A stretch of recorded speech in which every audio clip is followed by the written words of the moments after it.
Hi, this is Radical Launch International Ministries. We're going live with Kara Dowers, who's going to share a message that she had, and she's an entrepreneur, an amazing woman of God, and she has a message that actually will help people who are walking out as an entrepreneur in the real world, and what does it look like to take God into the real world, and the limelight is yours now, Kara. Oh, well, Edie and Trina, thank you. And it's fun to see you guys in our office, and I'm at home, and because of technology, I'm kind of into my most favorite places. So I am thrilled that you guys, girls, you women of God are doing this, and just know that there's lots of things happening out there that are going to be a blessing. So I am a business owner. I'm a financial advisor.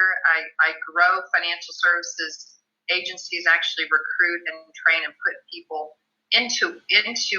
put them to work and find them out of other career paths that maybe weren't completely rewarding, or they wanted to change, and we help them make that transition. So my life is pretty much constantly involved with people in change. And I was thinking, wow, well, this era that we're in right now with COVID-19, if you kind of just boil it down, it's change for everybody, change for everyone. I've been doing what I do for 24 years, but I actually got into what I'm doing through a huge, big natural disaster. We actually flooded out of the company that I owned. We owned a manufacturing company in Kansas City. And that, I didn't think that was a really good thing. I mean, it didn't seem like a good thing at the time. I had 40 employees that were all in the unemployment line, and ended up in a lot of debt and in a lawsuit with my partners. And it was just like not a happy thing. But what it was, it had navigated me to a part of the country in Kansas City, Missouri, which happened to be the #1 training center for my next adventure, where I've been for 24 years. And so, of course, I had no idea when I was opening up shop in Kansas City, Missouri, that I would fail in business and land in the top place in the country with some of the most incredible leaders. And not only were they incredible business people, but they were incredible people of the Lord. And so I mean, it was like the best possible scenario where the Lord could have put me. So I want to encourage just anyone that's going through a lot of change in their work life, their business life, their finances, to really position their hearts to be able to see what is possible I call it in the shift, because there's a lot of shifting taking place right now. There's always opportunity in the shift, but the key is you've got to position your mind and you've got to position your heart to be able to recognize it. And some of it is quieting your heart, getting out of panic mode. Some of it is, wisdom and discernment, and some of it is just a decision. Honestly, I don't know if I can share my screen with you. Can I share? Can I share my screen with you? I think so. Okay. You can try. Of all the three of us, you probably have the best chance of sharing your screen with anyone. Because let me just see where this little visual went that I put. I pulled it up. Let me see if I can just get to it here easily. Let's see. Is it like a picture of something? Yeah, it's just something I just opened up on my desktop here. I can probably give you permission to share. So yeah, I'll be able to. I can share this. Hold on a second. I can go over here to share. There it is. Okay.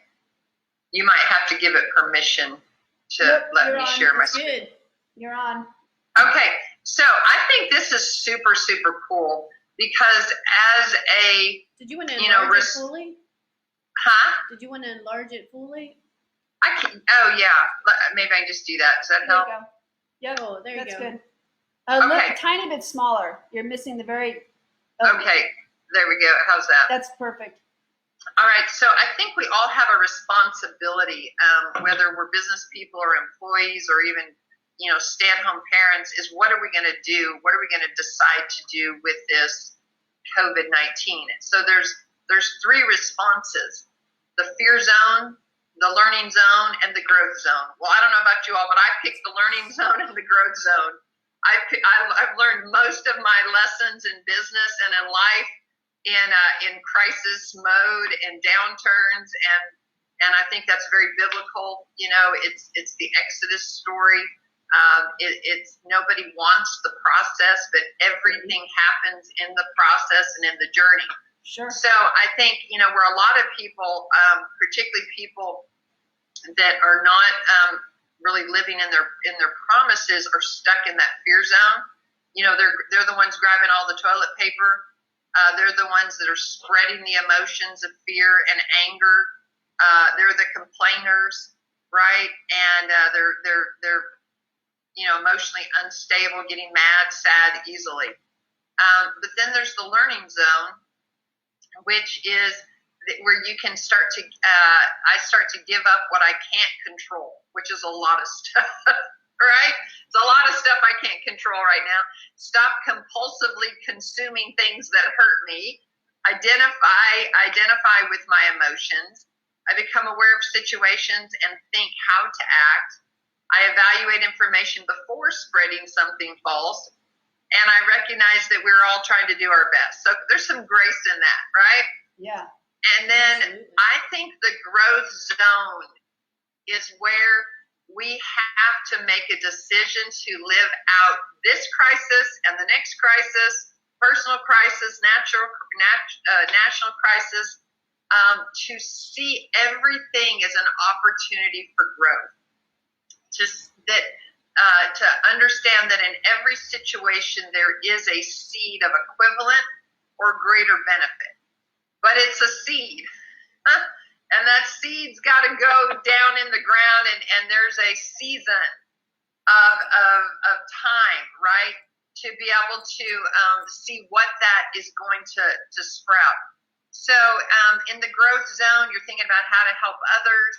I make my talents available to those that need them. I live in the present, and I focus on the future. I'm empathetic with myself and with others. I think and appreciate others.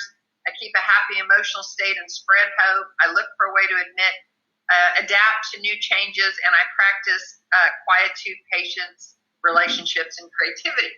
So, this is a very, this is a tool, business tool, maybe it's very generic, right? But we know, as believers, we know what this growth zone is, right? And I think we could call it the opportunity zone. We could call it the promised land. We could call it Canaan. But it really is a place that we all can be in. It we could can be all the new be man. in that spot. What's that? It could be our new man also. Exactly, the new man. That's very powerful. Yeah. And nothing changes in that except where we decide and respond to live out our current set of events. I think as business people, if there are any business people on, or any people that want to be in business, I would encourage you to really take a look at what they're calling right now essential services. And my heart goes out to people that are in the personal service of, salons, massage therapists, tattoo artists, all of those people, because they can't work right now. The restaurant workers that can't work right now. There's any number of businesses that will not recover from this, sadly. Wolfgang Puck, the great restaurateur, said that 30 to 50% of restaurants will not reopen, will not make it. Wow. It's huge. And there's this idea of the pig and the python. It's going to take months to see what industries are going to be affected and how they're going to be affected. But here's what we know: there are going to be affected. And so I would encourage anyone who is in business or wants to be in business to look around and get really, really aware. Get really, really aware of what's happening, and then ask of the Lord how to position yourself to be able to use this as a stepping stone out of your current situation. If your current situation doesn't have you where you want to be or where you feel like the Lord intends for you to be. Mark Cuban, owner of the Dallas Mavericks, he's getting a lot of press these days, and even mentioning that he might run for president.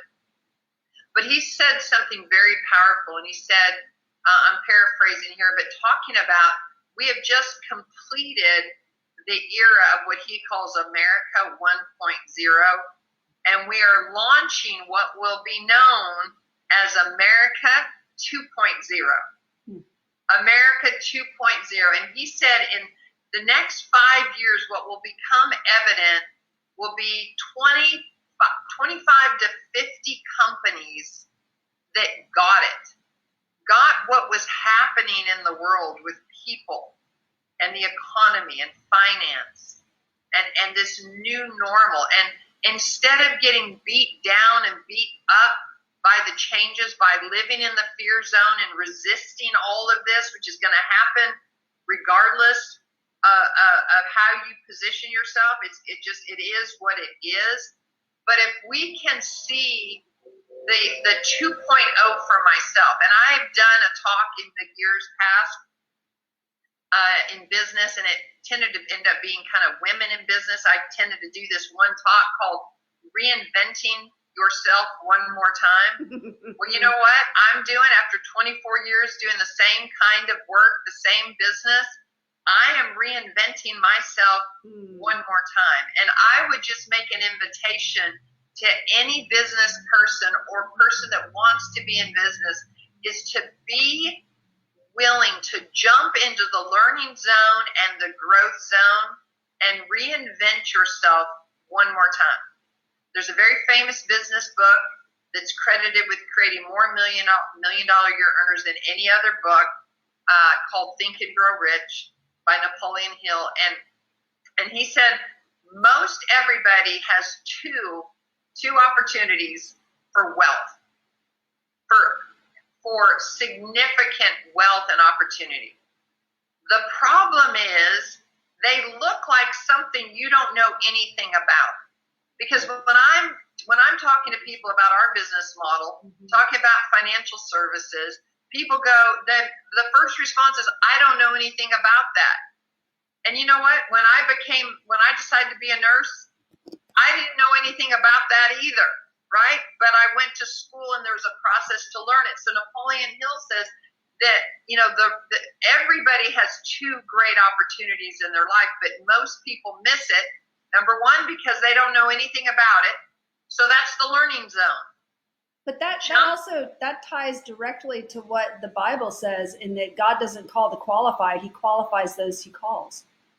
Absolutely. So if we're willing to invest our trust and faith in him, then he's going to yield or bring forth the harvest, because he's the king of multiplication. So much of just the faith walk, the trust, the journey. And then the second thing he said, it's disguised as hard work. And I've seen a lot in 24 years in business. And I've seen a lot of people that say they want to work hard, but when in fact, when it all comes down to it, they don't want to look bad. They don't want to be not an expert. They don't want to be a student. They don't want to be a greenie. But you know what? Everybody starts with anything at the beginning. Sure. And there's another one of my favorite authors, a guy named Malcolm Gladwell, just kind of writes on just observations of human behavior. He calls it the 10,000 hour rule. And here's the learning zone again. The 10,000 hour rule says that a concert pianist that can fill Carnegie Hall has 10,000 or more hours in their craft, right? Yeah. You can't be on a piano for a year and have those kinds of accolades. The average high school teacher, piano teacher, or professor in a college maybe has 3,000 to 5,000 hours in their trade, right? So you have to be willing to just go through the process again, pay the price, get in, stay in, give yourself permission to not be good, because in everything you have to be, there's a journey and a process, and it's very honestly, it's humbling, and it's part of just growth and development and moving through this process. Is you have to be bad before you can be not bad. Yeah. And you have to be not bad before you can be okay competent. And you have to be okay competent before you can be good. And you have to be good before you can be great. And that's just how it works. That's how life works. And I see so many people, they let up too early. They let up too soon. They make a decision to get into the learning zone, and then they get blown up. You know, they get sideswiped, and they go, "Oh, it must be the Lord. He must not want me to do this." Right. And I'm like, no, it means that the enemy doesn't want you to do this. Right.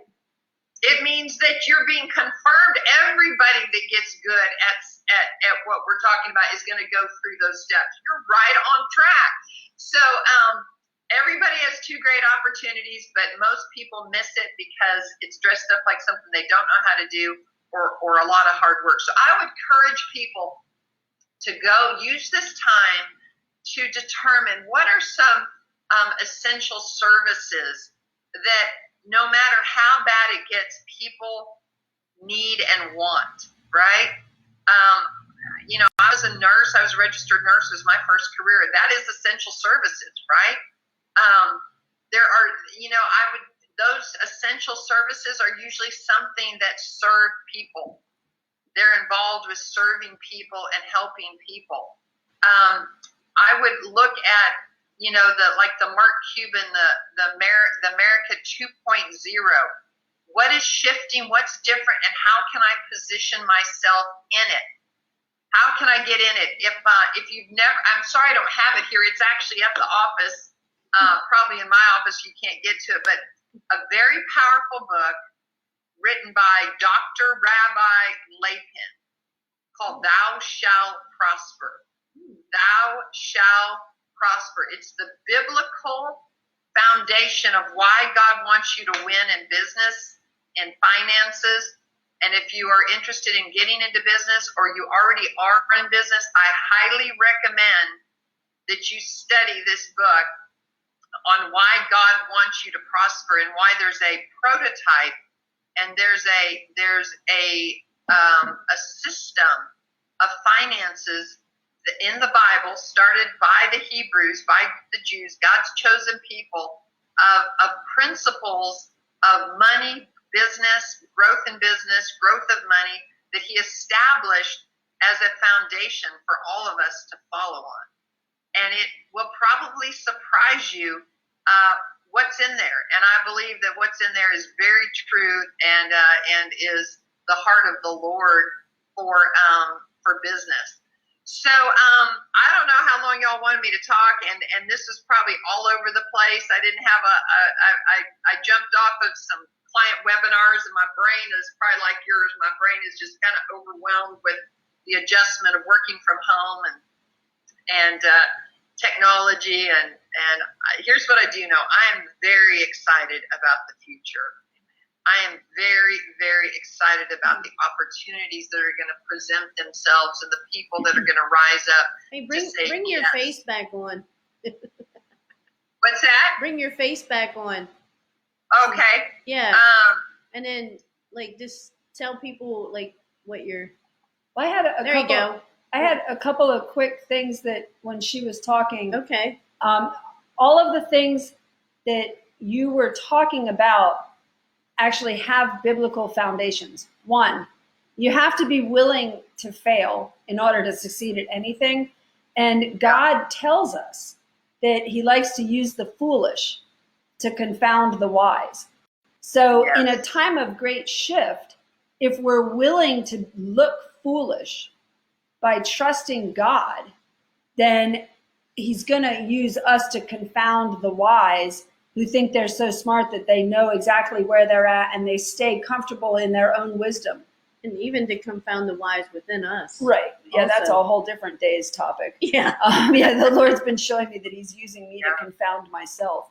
But but anyway, so that was one of the things that really jumped out at me. And if you look at someone like Magic Johnson, who is flawless basketball player, you look at that and you think, well, that must be easy, because he makes it look easy, because he's invested so much time practicing it. It's a part of him.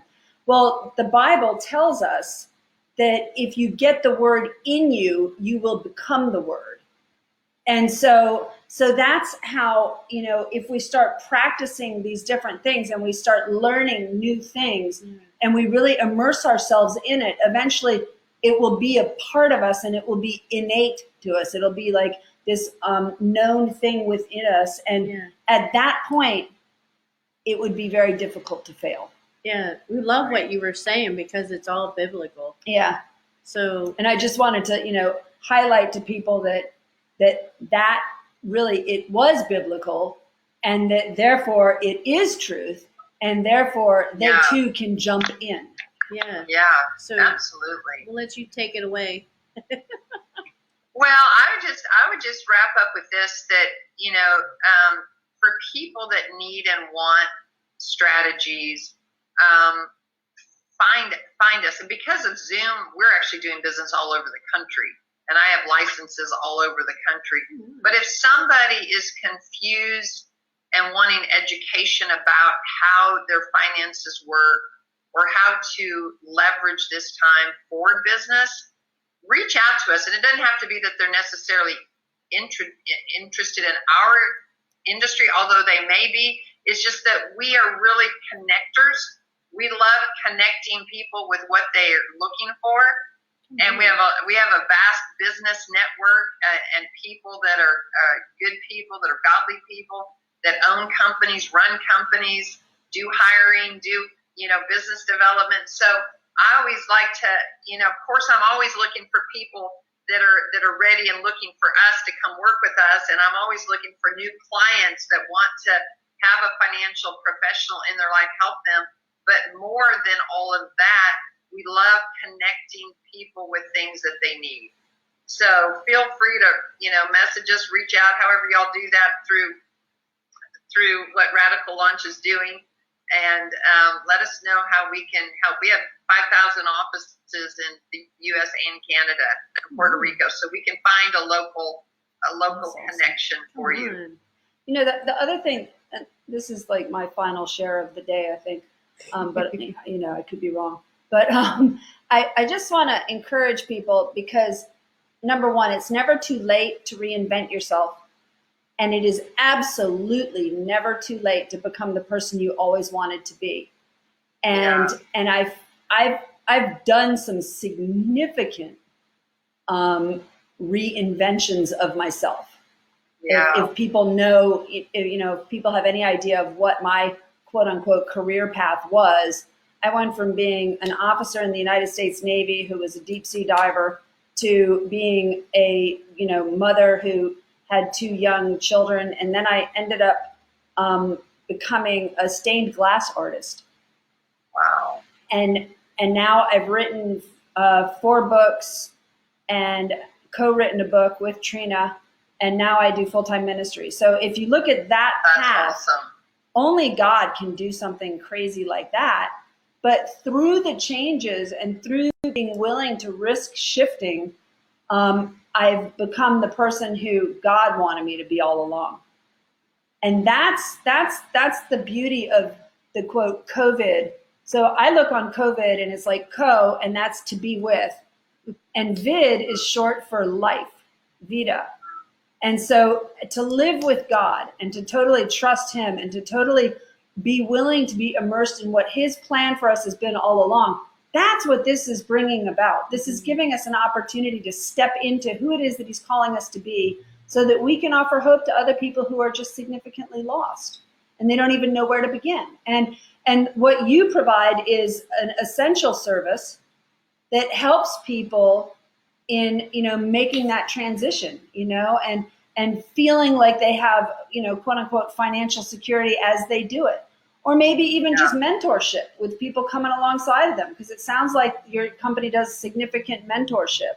Yeah, so we really do. Yeah, so I mean, that's a win-win, So I just want to encourage people today to be willing to go out on a limb, because Jesus was willing to hang on a tree for you. So the least we can do is go out on a limb and meet him halfway. For sure. Yeah. And I just, for women in particular, just that ability to pursue business and interest and have, be a mom, a wife, a caregiver, a daughter, whatever that looks like. We love supporting women in business, and I'm on the company's board of women in Primerica. And we have a woman this is awesome. She's our first African-American female in our company to make $1 million a year. Woo-hoo. Right? $83,444 a month. Wow.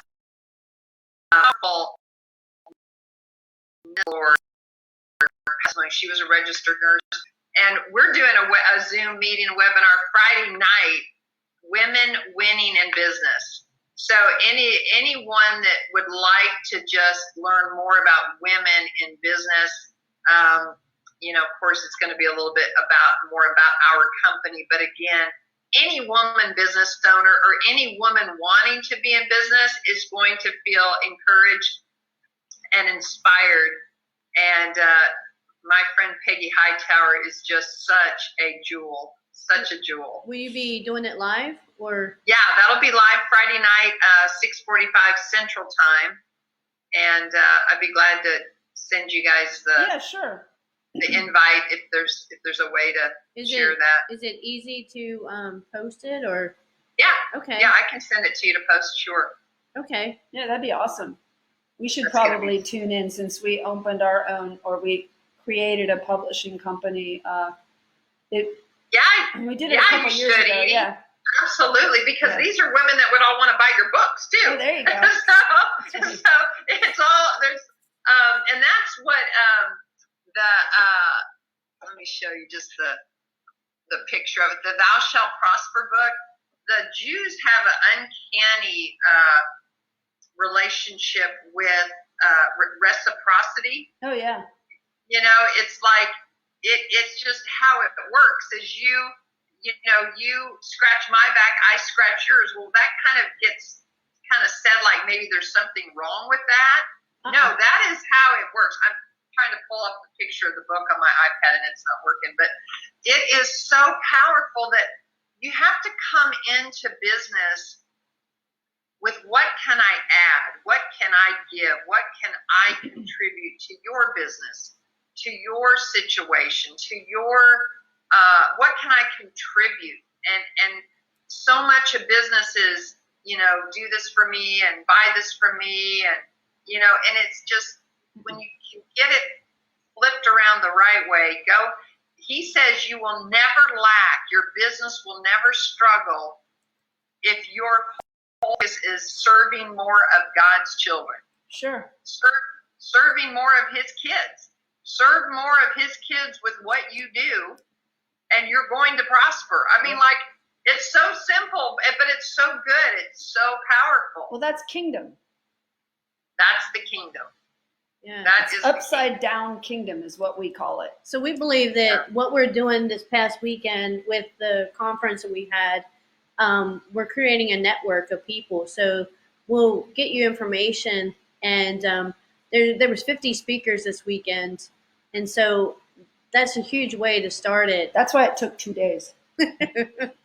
We thought it was just going to be 1 day, but then it ended up that we were having so much fun, we'll turn it into a second day. Yeah. I love it. So I hope you'll come back. I hope you'll come back and do it here again.